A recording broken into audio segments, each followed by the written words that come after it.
right back to our website. If you have not checked out our virtual event guidelines, please do so. The gist of it is really just be kind. We don't have any tolerance for hate speech, or there's no need to be rude. So just keep that in mind. But please do use the chat and the Q&A to ask questions, because once our four panelists tonight are done with their own conversation, we're going to open it up to audience questions. So please do ask away, and we will turn that over to your questions at the end of the event.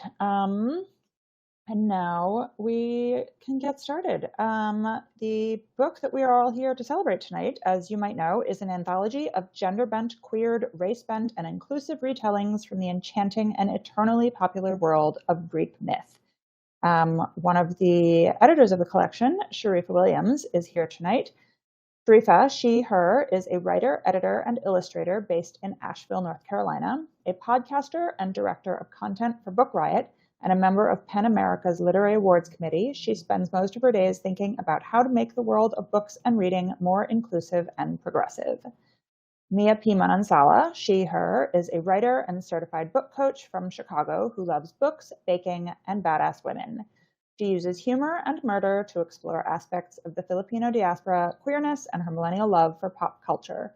She is the author of the award-winning Tita Rosie's Kitchen Mystery series. A lover of all things geeky, Mia spends her days procrastinating, playing JRPGs and dating sims, reading cozy mysteries and diverse romance, and cuddling her dogs, Gumiho and Max Power. Susan Purr, she, her, grew up in Midland Park, New Jersey, and earned her BA at Muhlenberg College and her master's in creative writing at Southern New Hampshire University. Her poetry and short stories have appeared in various anthologies in recent years, as well as within her chapbook, Through Windows. When she's not writing, Susan can be found making dream catchers, dabbling in local politics, and supporting scientific efforts to treat and cure blindness, including her own. Wen Wen Yang, she, her, is a first-generation American raised in the Bronx, New York. She graduated from Barnard College of Columbia University with a degree in English and creative writing. And now I'm going to turn it over to our wonderful panel this evening. Thank you so much. Yeah, I'm Sharifa. I co-edited this anthology with wonderful Jen Northington, and I'm going to be asking some questions of our wonderful contributors who are here today. And I thought that it would be helpful to start out by introducing the characters you wrote about, as well as giving a sort of one-sentence pitch about your story so people know what you wrote about for the anthology. So Mia, why don't you kick us off, and then we'll go Susan and Wen Wen. Okay, sure. So my story is called The Furies Detective Agency, and it's my take on the Furies reimagined as Filipino siblings that run a detective agency in Chicago that specializes in family drama and revenge. It's also a take on the story of Orestes and Electra, and it's also like low-key Hades AU fanfic, because like I'm a simp for Meg. Susan, why don't we hear from you? Okay, I'm Susan Purr. My story is called Pickles for Mrs. Palm, and it is a reimagining of Aphrodite as the character Rhodey. And it is kind of like a day in the life of a blind love goddess rediscovering herself and trying to bring love to her new home. Wonderful. Wen Wen. Hi. My story is called The Words from the Mountain. It expands on why did Hermes create new languages to spite Zeus? And one sentence would be the words that Zeus gave us is too powerful, and power requires a sacrifice. Awesome. So many great stories. And to pull this anthology together, we actually had two approaches. We wanted to solicit stories, of course, from authors we were really excited to work with, whose work we loved, and who we knew could bring something new and really interesting to these stories. And Mia, you were one of the people we reached out to, and we were so happy when you said yes and so excited to see what you'd come up with. Can you tell us why you did decide to say yes to this project, and also whether you already had a story in mind or if you had to do some thinking on it? Yeah, sure. So I actually first found out about this anthology through the open call that you put up on Twitter, RIP. And so when I saw the open call, I was like, oh, that sounds so dope. It's like something I'd be into, but I'm not a short story writer. I'm a novelist. And as much as I like the idea, the deadline on the open call was like, there's no way I can make that, because I was already in the middle of edits for one of my other novels. But I knew lots of people who would be interested. So I was like, let me just retweet this and go about my day, like not thinking of it. And then I can't remember how much later I got a forwarded email from my agent who was just like, oh, these people reached out. They said something about Twitter. Are you interested? And I was like, oh, yes. And at the time I didn't have a story in mind. I just thought this was really, really cool. I would love to be involved in this. So when I got the email saying, hey, I think it was Jen saying she had read my debut, Arsenic and Adobo, and she was like, we thought your voice would be good for this. Do you have an idea? And I was like, no, but I will. And so I reread I think it's Edith Hamilton's without to kind of reacquaint myself. And then doing so, I came across a very tiny snippet of the Furies. And as I mentioned before, I was very heavily into Hades, the video game. And I was like, oh, okay. And then I started doing research about it. And I remember the story of Orestes and Electra, which I had big problems with that ending. And Athena and her ideas of introducing law and justice and how they basically only work for men. So I was like, I have a story. And I was very lucky that you guys were like, yeah, sure, write it, whatever. Go, go nuts. That's an amazing journey. I don't think I knew the part about you seeing it from the open call at first. So I'm so glad it all came together and you were able to write us a story. Yeah, I was just like, all I did was read the post. I know what can happen when you go on social. I am not on formerly known as Twitter, that space, but there's good things that can happen sometimes from social. So we did also have the open call because we really wanted to hear from some new voices and even get some stories from perhaps authors and writers we were not personally familiar with or we might have missed. And we got so many amazing submissions. We were completely blown away. And we were so happy when Susan and when we read your stories and knew that they would be wonderful fits for this anthology. So I wanted to ask you similar questions. What made you submit to the open call? And did you already have a story in mind, or did you come up with it on the spot? And we can start with Wen Wen. So I did have a story in mind that I had written from a different point of view than what is now in the book. It was actually like a person watching this happen to someone else, and then I was like, stories don't work if the person that we as the reader are closest to is not the most interesting person. So I was just like, nope, scrap that. It's not going to be third person. It's going to be first person. And then I had this idea from being so first generation Chinese American. My parents speak a dialect that's closer to Mandarin but it's not Mandarin. And I was in college learning Mandarin for like the third time because it could not stay in my head. So I was writing this story of like Chinese people, and then I was like, let me put some Greek gods in here, because how often do I get to see people that look like me on a TV show? And it's not like the Chinatown episode. So I was like, yes, I'm going to put some Chinese people, and then Greek gods will be involved, and there's not going to be a conflict. I don't need to explain all of this. The gods just show up. And that kind of like jury rigged that story from my college thesis. And I was just like, let me change this. And I was like, oh, this works. And then I kept trying to Google, like, why does Hermes spite spite Zeus by creating these multiple languages. Like, why does he do it? I just couldn't find anything other than like, yeah, he did it to spite Zeus. I'm like, come on, dude. So it was kind of like working with like, okay, why does this happen? Because and also learning Mandarin. So in written, there's traditional and then there's simplified. Traditional has more strokes. It's historical. It's what Taiwan uses and Hong Kong, I believe, and then mainland China uses simplified. And for the 3 years I was learning Mandarin, the first 2 years were in traditional, and then we finally moved to simplified. So I wanted to play with the idea of like that there's two ways of writing this same language.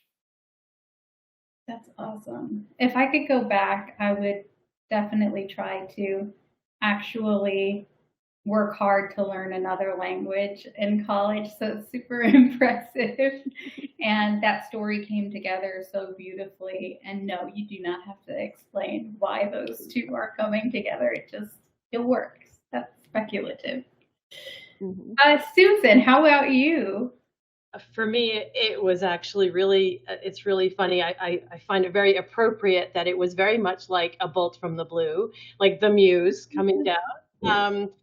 I looked at the open call, and I have read a lot of Rick Riordan and Neil Gaiman, and I just was so interested in. I've always loved mythology, and then when the call came, I saw it and I went, I wonder what I would do.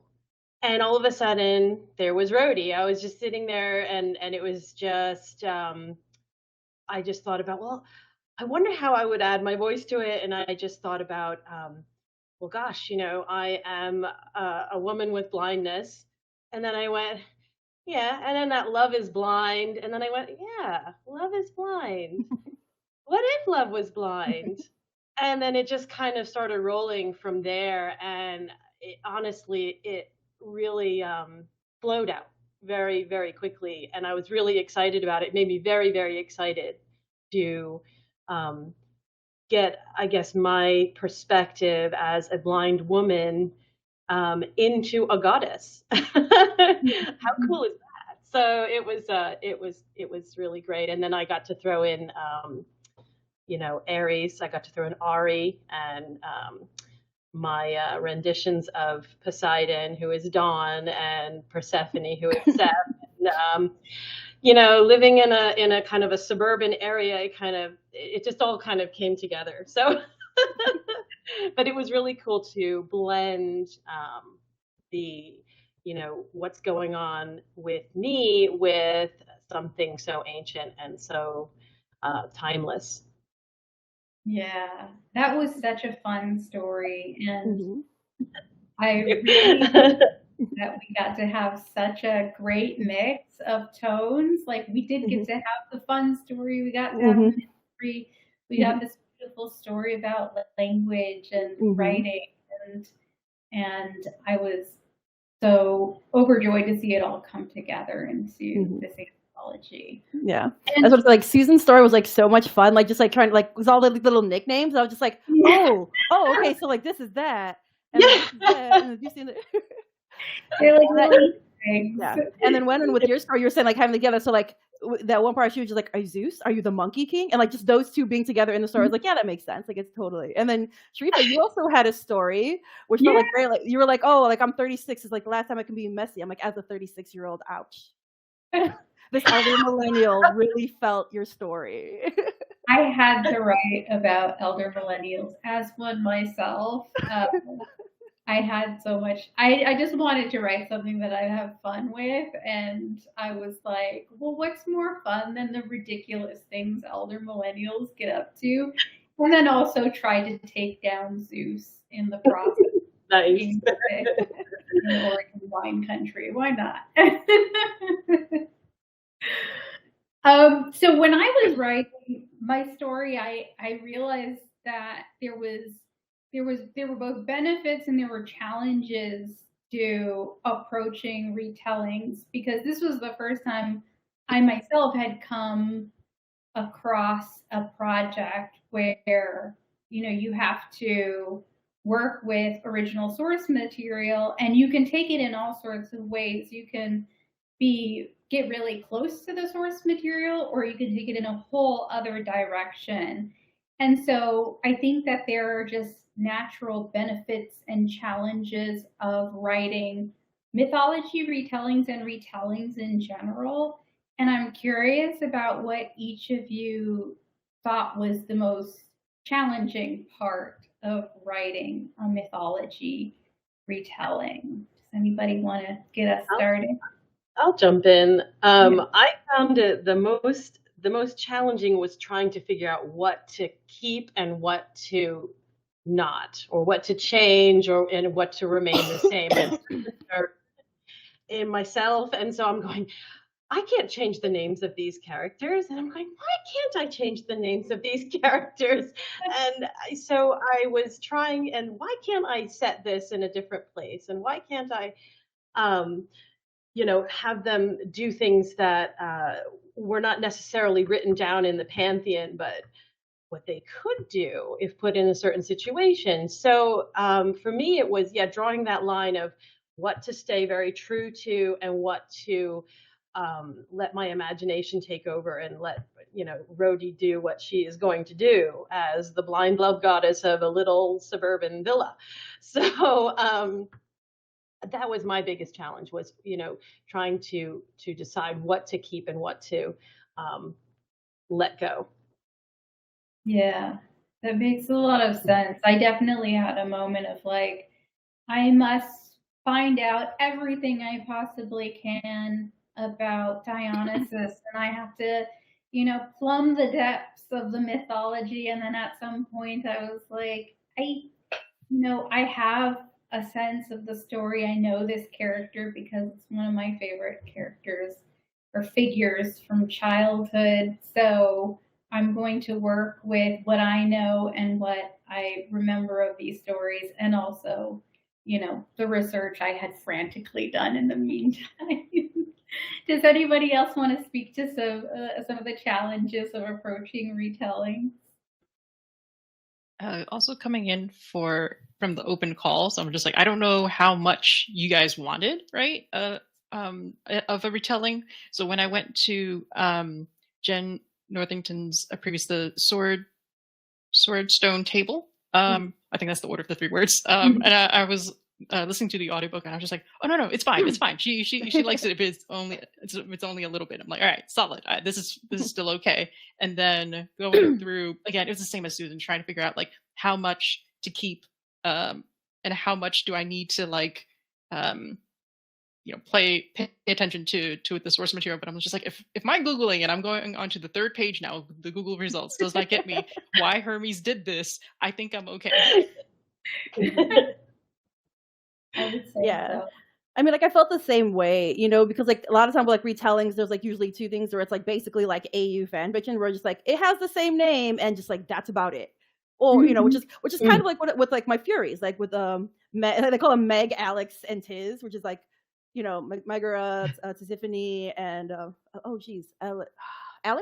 Alecto, and there's not a lot about them personally, like as individuals or even as a group. Like it's just like the parts they play in other people's larger stories. So for them, I got to be as like AU as like alternate universe, as I wanted. Just like I will imagine them how I want them to be and how I need the dynamic to work for this story.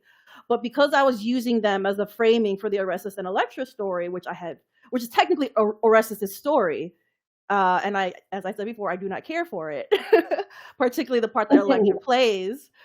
I was like, how much should I, how much do I, because I'm sticking to a particular retelling, how much of it do I include to make my point? And also like, even like, what is my point? Like, what is that line between revenge and justice? And so there was like, as a crime fiction writer, there was a lot that I was grappling with message wise, as well as like nuts and bolts, like how close do I have to adhere?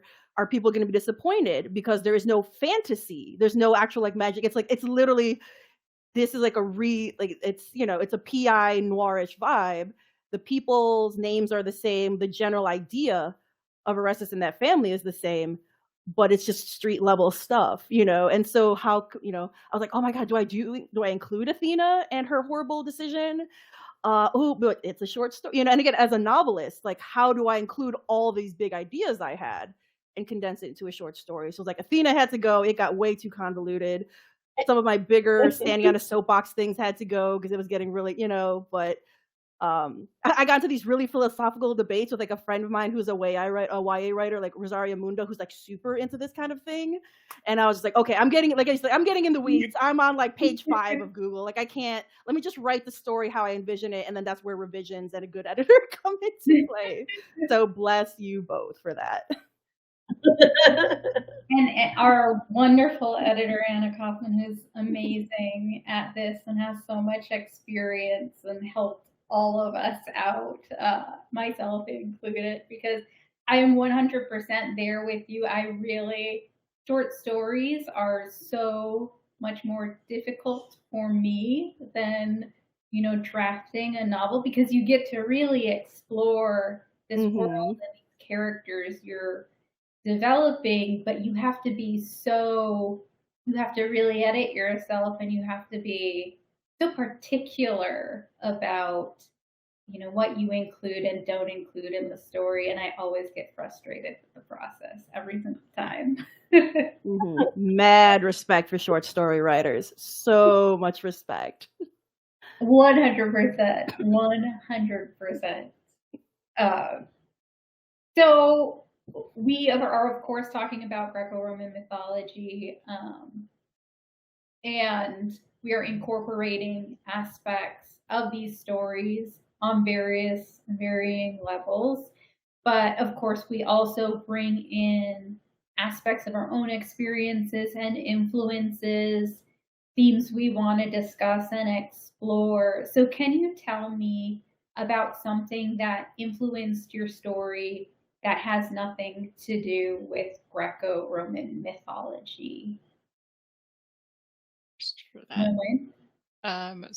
So again, first generation. So I was the family translator, and that really narrowed my life in ways like I couldn't go away to college, and then so I wanted to put that into a story about basically there's one literate person in this world. And I was like, well, why is there only one literate person in this world? It's like, well, because the words are so powerful. It's just like, okay, how powerful are these words then that only one person can learn them? And then developing like, okay, I've already made this one rule. So now how does this one rule lead all the other things? How do you get communication from one town to another when you move away from home? How do you get news? How do you have to walk around words that you can't say, right? Because if you say that word, it's going to cause some very bad consequences. So being the family translator, and I'm like, yes, finally I can write a story where I can explain like the amount of burden, but also like the responsibility of having that role in a family. Yeah, that really carried the burden part of it. The idea of one person being responsible for something so big and so powerful it really came through in that story. Susan or Mia, do you want to speak to some influences outside the mythology? Sure. For me, of course, I am blind myself, but I also have a lot of blind friends. I do a lot of activism. I'm in the North Carolina Disability Issues Caucus. So I do have a lot of, I guess I talk with a lot of people with disabilities on a regular basis. And I think for me, one of the things that we have often discussed is the fact that our stories are so background often, or when they're brought into the forefront, it's always a little bit inspiration porn kind of thing, or, like, oh, look, this person overcame their disability, or, and I guess I wanted to write where the main character is blind. And so a lot of my work does involve blind main characters, but it's kind of like just their average everyday life that I want to bring into it. So it's not like, oh, how amazing, they're walking down the street, it's like, look, yes, they walk down the street. So with my character, with Rhodey, I wanted her to just kind of function normally. So I wanted to represent how people with a disability just live a normal life and are experiencing emotions and a day just like anybody else. I had a friend of mine who basically said, someone actually told him, "Oh, gee, you're just like talking to a normal person." Like, I am a normal person, just blind. So, and I do sense the irony, like, I'm here I am writing about a goddess, but yet I'm bringing in normalcy, or trying to create a sense of normalcy, and her insecurities doesn't stem from her disability, but just the fact that she's in a new place without her comfort area, without her husband or her friends or anything else. And so, but so that's the kind of thing I wanted to bring in, is just that, these normal emotions, and these emotions that, come around no matter what, whether you have a disability or not. I really related to Rhodey's mild bouts of irritation with just, dealing with people in new situations. I have felt that on so many occasions. Irritating things. Delightful character. Yeah. Mia, do you have any influences you want to speak to? I mean, I guess I didn't set out to write, but like it just kind of naturally made its way in. I guess like Chicago politics and our shitty aldermen. Like, are we the only city that actually cares about our aldermen? Like, I don't know.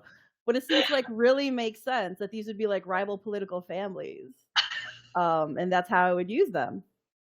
And like, I think there's a part where I mentioned like this corruption where like, oh yeah, they siphoned off city money to build a pool and get like a townhouse for a mistress. I'm like, yeah, that happened. Like, that's a thing. That's a thing. When real meets mythology, and the politics aspect of that can be it can be like something out of fiction. It is amazing the things that happen that you don't even have to make up, truly. Yeah. And also the idea of just like family drama. And I was like, oh yeah. Yeah. Like Asian auntie family drama? Yeah, we can do this. Yeah. I'm not real hard. Yep.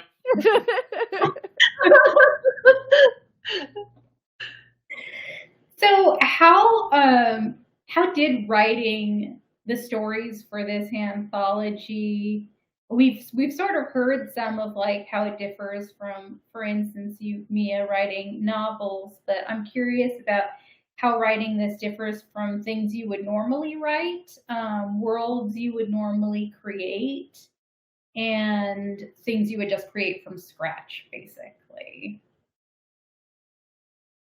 It was kind of nice to have a blueprint, in a way. It sounds like it would be limiting to have this, ancient tradition of these characters, and everybody knows who they are, and they know their stories. But I kind of felt it kind of cool, like I could take a good friend and put them in a situation. I could take my mom or my neighbor and put them into a story, and I already know all about how they react to other things. So now I'm going to put them in my story. So I found it kind of neat to take a well-known commodity and put it in a different situation, into a different world. So I found it really fun. Yeah, it's like everyone has a baseline understanding already. So there's some things I don't need to define, which was nice. I did have to do some problem solving when I was just like, how do you practice a language that you can't write down because it's going to cause, chaos? I'm just like, all right, you just go through problem solving. You're like, oh, she uses sand. Yes, okay, yes, sand. Immediately destroy the writing, and then that way you can continue practicing, the structure and writing these characters. But yeah, it's nice having a baseline that way. I don't have to explain like what this weird name is, right? And I kind of went with that when I was describing other things in the story too, like that they live in the town's scribe basically lives in a silkayuan, which is a four-sided like courtyard structure, often seen in Chinese towns, I guess, and like I didn't have to describe that, but I also don't have to describe why Helios would have seen, this thing happening, because you're just like, yeah, there he goes. Yeah. You can just say, read the mythology. We all kind of know what's going on here, right? Yeah, like those parameters are actually comforting. As someone who just like gets like great anxiety from like those open-ended essay questions, like, what do you mean I can write anything? What? Like, give me a choice at least. So having those, especially for my first short story, I was like, okay, I know what I'm working with, but I get to write anything I want within it, right? Like that's the fun of it. It was also really fun because like I write cozy mysteries, and for people who are not familiar with cozy mysteries, they're basically Hallmark movies with dead bodies. Right? So what makes it a cozy? There's no graphic violence, sex, or bad language on the page. So I was like, I get to say swears in this story. Like, what? Like it was like little things like that. I was like, ooh, look at me. But you played really well with the noir feel, because it's just like. Because you did the somebody very attractive walking into this detective, and I'm just like, I know exactly the scene that you're painting right now. And yes, I like it. Pulling at that. Yeah, and I got to like my disaster bias. Like with my protagonist, I don't really state her sexuality. Like her best friend's a lesbian. That there's very very out characters in my series, but with her, well, one, I didn't know at 25. And then two, like playing into that Hallmark idea, I'm like, oh, the reason she's making so many bad decisions is because of straight nonsense. Like clearly all these horrible decisions are straight. But with this, I got to really play with like, oh, you are messy and you are making different kinds of bad decisions for a different reason. And that's a fun thing to play with. Messy characters are so good. Also, I'm going to keep that description of cozy mysteries. Yeah.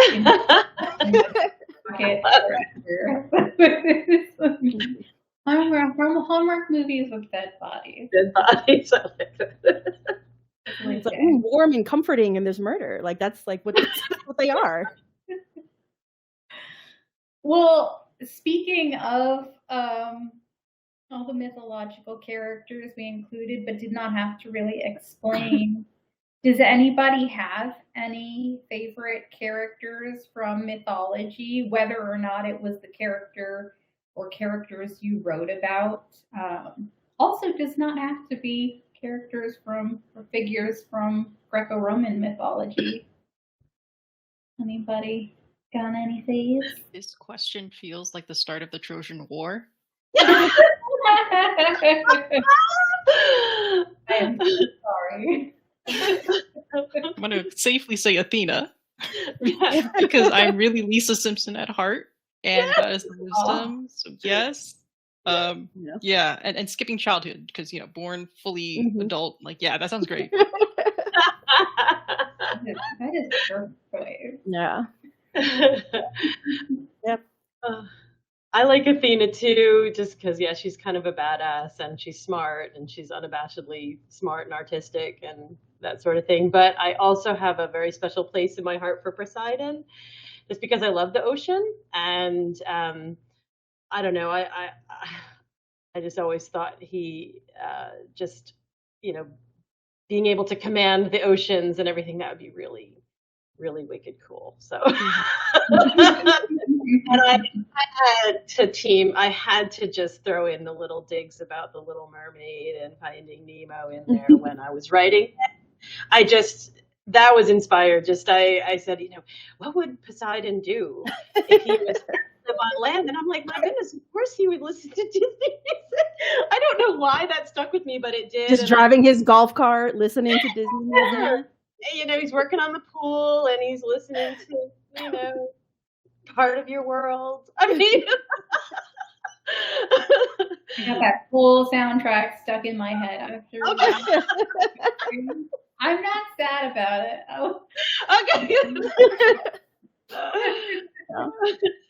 Like I like Athena too, and that's why I was so mad at her in the story of Orestes. I was like, man, why is it always the women that get punished, Athena? I'm just saying. So for me, I've always had an interest in mythology, but when it comes to like pre-colonial Filipino mythology, it's really hard to learn. I'm always jealous of those people who are a little bit get to be closer to their culture, and they've had these stories passed down, and so they know. Like I know tons. I don't want to say like tons. I know a good amount about like Chinese mythology. They're like, oh, this is really fun. And, like, you know, Japanese, like a lot of my East Asian friends tend to be very close. And a lot, like my other like Southeast Asian friends, like my Cambodian friends are very close to the culture and they know that. But, you know, with me, like my parents and grandparents were not storytellers growing up. And there's not a ton of translated stories about pre-colonial Filipino mythology. So everything I've learned, I've had to learn in adulthood that I've researched myself, and it's usually translated by a white person and, you know, from their own perspective. So like one of my big, you know, like manifest these dreams is to like someday write like a Rick Riordan Presents style, you know, middle grade series based on Filipino mythology, because I would love for kids to have that, what I didn't have growing up. And it's really hard also because, you know, the, you know, pre-colonials, like they were not like a single, but there's many different tribes like based on region. So like so it'll be like the same figure, but their story will differ depending on which region you're from. One of them is like Mayari, like the moon goddess. And so like in one version, like her brother is Apolaki, who's like the sun god. And like the story of like why the moon is dimmer than the sun is the two used to fight over like supremacy, like who would be stronger, who would get to rule over what. And then in one battle, Apolaki accidentally injures Mayari's eye, so one eye is blind, and so her light goes dimmer. And as the so like that's one of the stories. But in a different version of the story, Apolaki is not mentioned. Mayari has two sisters, Hanan of the dawn, she's of the moon, and there's like Tala of the stars. And so like being able to research all these different versions from these different regions, like I would love that if I had all the time and the ability, the access to these kinds of sources. I would love to learn more about like my own my own background, culture, mythology. I feel that I just started a few years ago trying to learn more about, my mom's Singaporean, so I grew up with occasional ghost stories, and that was about it. And then on my dad's side, like I didn't really get, like I had children's books about African American folk tales, but I didn't really know a lot. And then recently, because I'm interested in monstrous women characters, like villainous women, folk tales and lore, I was like, why don't I just learn about, you know, some of these figures from Singaporean legend and Malaysian legend, and also like learning about like the Boo Hag from African American folk tales. I was like, these characters are so interesting, and I'm so sad that it took me so long to get around to learning about them. But yeah, I would also love to read that middle grade book. You do around to have some readers already. We're gonna manifest that. Yeah, but yeah, it's challenging. But the Greco-Roman mythology stuff is so available and accessible. Mm-hmm. And I definitely had my heroic figure, I guess, of childhood was Persephone. And then as I got older, I was like, oh my gosh, the story was so true. I was like, okay, it was speaking to my goth heart, but also like, I was like, okay, god of wine and celebration, Dionysus, like, that's where I'm at in my life right now. I just, you know, drink some wine and relax and be ridiculous. So yeah, it was an easy pick for me. Yeah.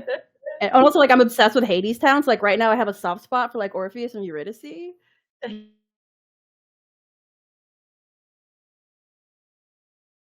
Who are not familiar with the story going in, because like at the end, which is like it's a Greek tragedy, people are like, oh, it's not a happy, like hearing the crowd react around me, and I was just like, y'all didn't like, it's like, okay. I don't know what you all expected, but yeah, it was not a happy story. That is amazing. It was music though, but not a happy ending. Spoiler alert. You like Seaback? Hello again. I have really, really enjoyed this conversation. I would love to have like an hour-long conversation about Hadestown, because that's such a fascinating idea. But that is not what we're here to do, unless an audience member feels like asking that. But our first question from the audience, since we are at that time, I think this one is basically, we can go around and have everybody answer this one. Two-part question: Do you outline the whole plot when you write first, or do you figure it out as you go? And then also, do you edit as you go, or do you do a quote nice vomit draft, which is a great phrase. I like that phrase.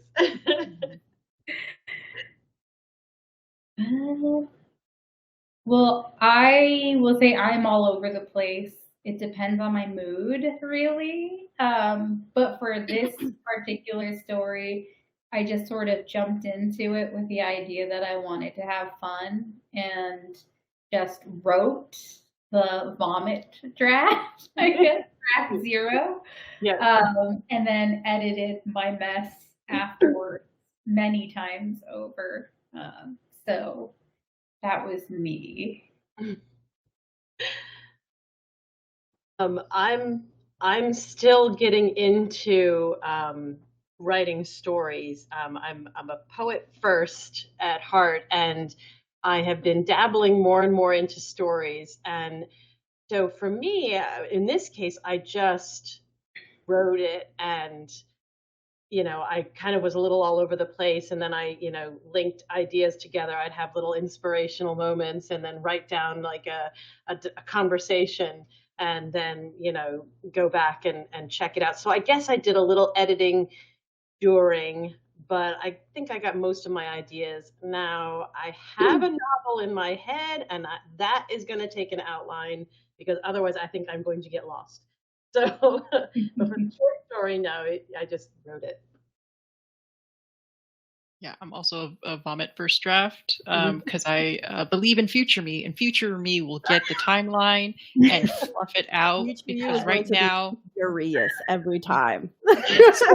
Yes, the current me is just wanting to get to the end, because you can always edit it better, but I can't edit a blank page. So if it takes me, doing more outline looking story and then stretching it, that's might be my process.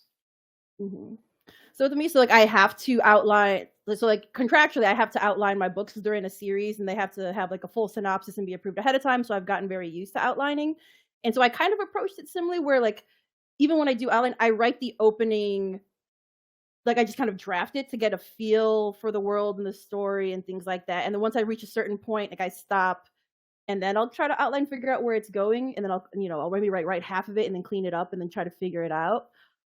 With this one, again, I'm new to short story writing, and I hit a point midway when I was like, oh, how many words are we allowed?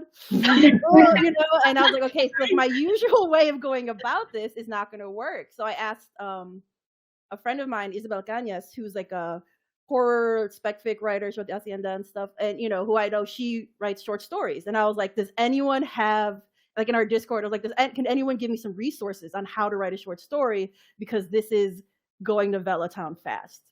And she recommended what's it? I think the podcast is called Writing Excuses. And it was Mary Robinette Cowell, I believe that's her name, who had a particular episode about she calls it the MACE quotient. Some people call it the MICE quotient. How to tell what your short stories are. It's milieu, inquiry or ask, character, or what's the E? Event? Inquiry? Inquiry was the I. So event. Sorry. Is it event? Okay, yeah. And in Hertz theory is each short story is based around maybe one or two things. It cannot have all of those things, because then that's a novel, what I was trying to do. So being able to focus in on what I was trying to do with the story helped me shape the frame, right? And because my story is a mystery, you would automatically, it's like an ask or an inquiry story. Obviously, who's the killer, who's going? But the more I wrote about it, I was like, no, it's an event story, right? It's not about the mystery. It's not about who this person that's coming after is. It's this, Meg, her world is changed when this woman, the sexy dame, walks into her office and drops this case on her lap. That's what the story is about, and how her world has changed because of it, or not changed and gone back, how she tries to reset the status quo of her world. And once I switched my framing from like mystery writer, like, ooh, how do I do twists and turns and how do I insert clues and red herrings, which was bloating everything. And I was like, oh, it was so much easier. I mean, well, easier, right? In comparison to what I was trying to do before. So shout out Mary, Rob, Nicole. Shout out Isabel Cañas. Thank you so much for saving me. I have to listen to that podcast. Yeah. And I also took, I think it was also Clarion West. They had a virtual BIPOC retellings, like specifically like how to do like fairy tale retellings from like a BIPOC perspective. And I actually got to workshop the short story in that class. So they also, the people in that class offered wonderful feedback on, I literally turned it in and there was a story that said, bracket, insert investigation. And I told them to like, how's everything else? So they offered excellent feedback about everything but the investigation aspect. So thank you to all those people for getting me to this finish line. Amazing. That is a great segue to our next question, which has been talked about a little bit, but if any, what other types of retellings would any of you be interested in writing other than Greek mythology? I know some of you. As a short story writer, thank you for the earlier compliments. So I have done retellings of Chinese mythology. There's one, it's the fox spirit. Actually, Maya's dog named Kumiho. So there is a fox spirit retelling that I did, and then there's a call for urban fantasy, so I like stretched this 700 word thing into like a 3,000 word thing, and then submitted.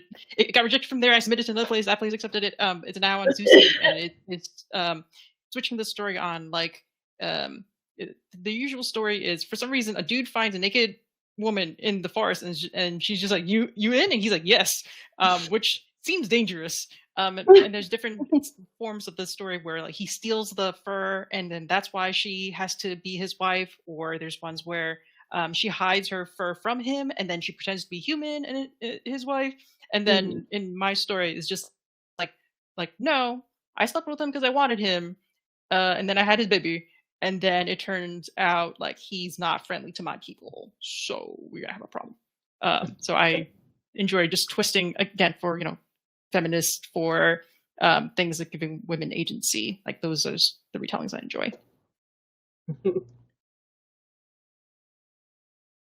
I always like the retellings that I've seen and read, of the old fairy tales. So I think I could do a retelling of some fairy tales, like Grimm's or whomever. Yeah. I'm slowly but surely editing a novel that incorporates the Boo Hag story and the story of Pontianex, which is like a sort of vampiric female character of the stories. And so I am kind of exploring that more seriously these days, because it's fun for me to explore those sides of the world.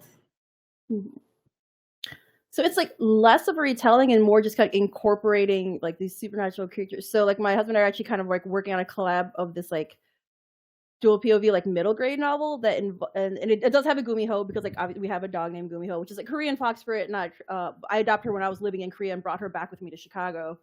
But also like other mythology. So like the problem was like a lot of the Filipino myths that I do know, like the supernatural, are like really scary for middle grade, like the Aswang.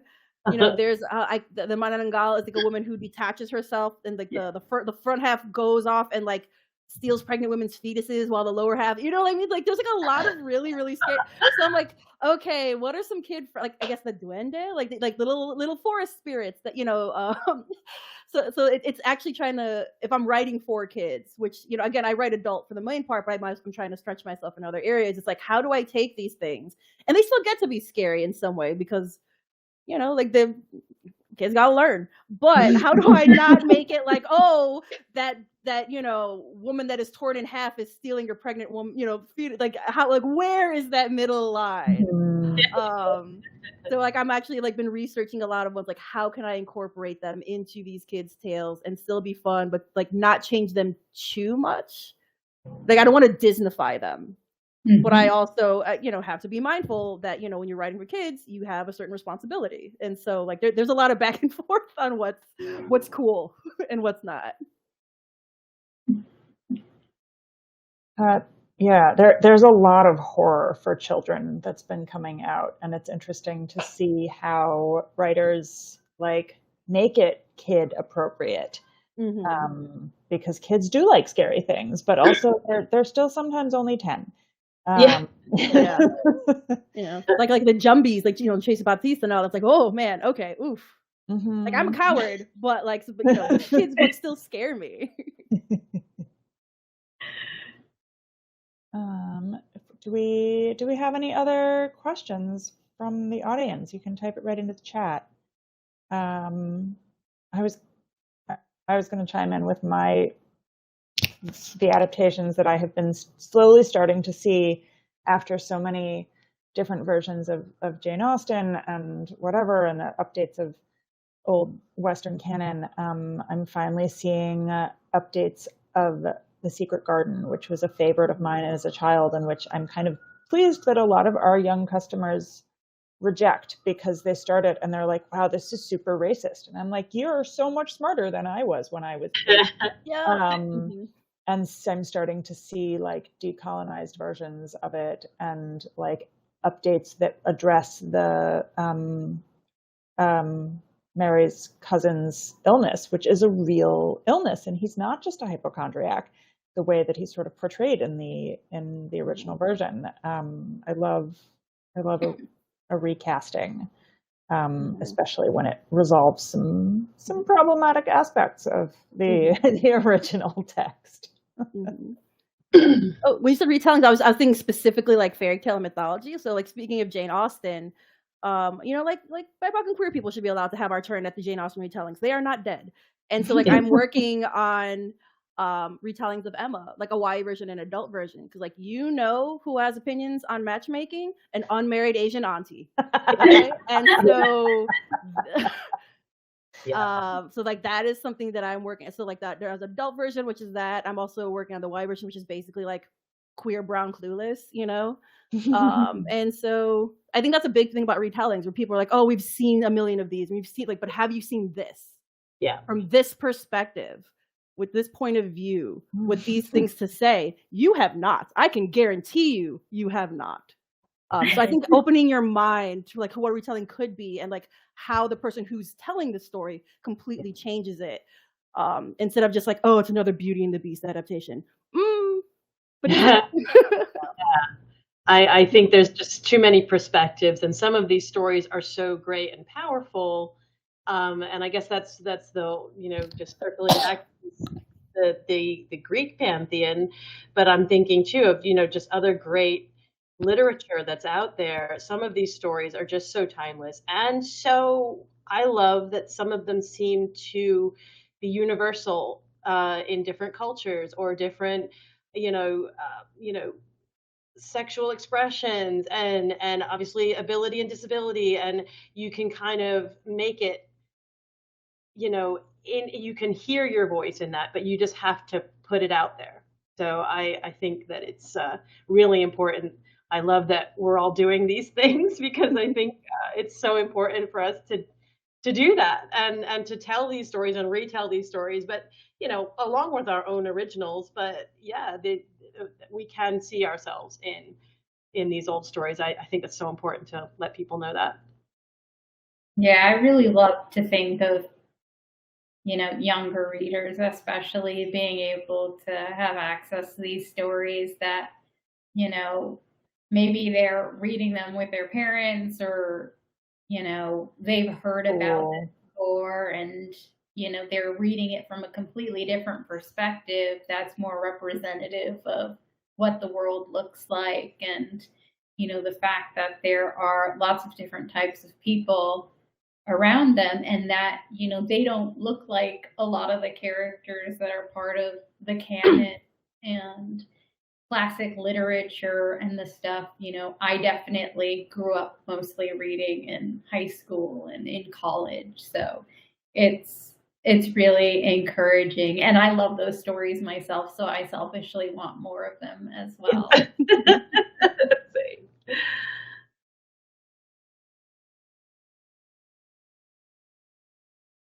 Yes, I think judging by the chat, there is a lot of interest in all of the stories that you are all proposing and working on and talking about, which does not surprise me at all. Okay, I think if that is the last of our questions, if anyone, do any of you have any closing thoughts, closing comments? No,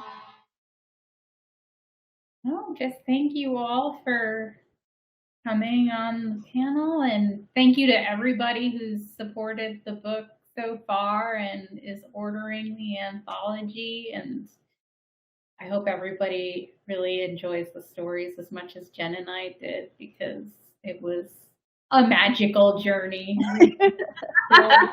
Getting to know these characters and bringing this into the world. So a big thank you.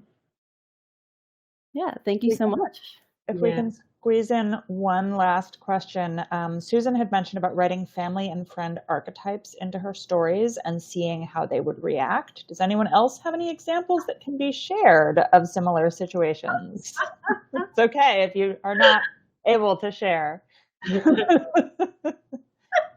Like I did notice from my critique group, I had gotten a response of a personalized rejection that said, this character gets the solution too easily.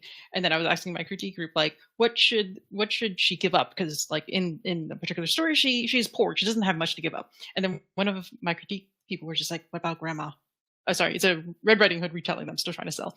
And I was just like, not giving up grandma. And she's like, I'm sorry, your novel that we have critiqued has half a page long of trigger warnings and you will not give up grandma? And I'm just like, no, grandma's sacred. And I'm just like, oh, grandma is sacred. And then I had to write a whole story of how grandma's the final girl. So like, there are grandmas. Like even in this story, there's an aged woman, elderly woman who is revered in my story. And that is just like Easter egg. Grandma's all over the place.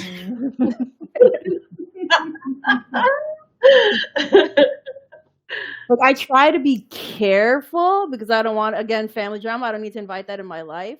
But there's one character, and again, I guess I could be a character because I'm just like, oh, why do I write cousins so much? I'm like, oh, okay, reasons.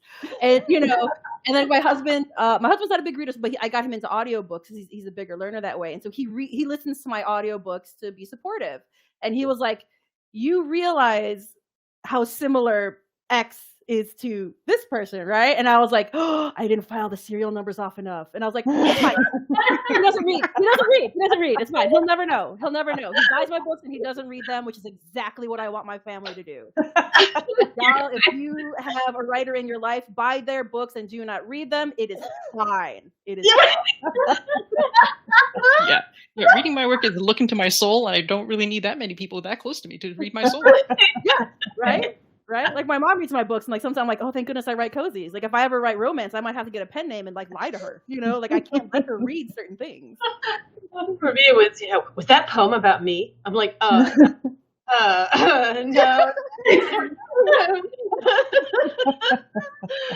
Oh boy.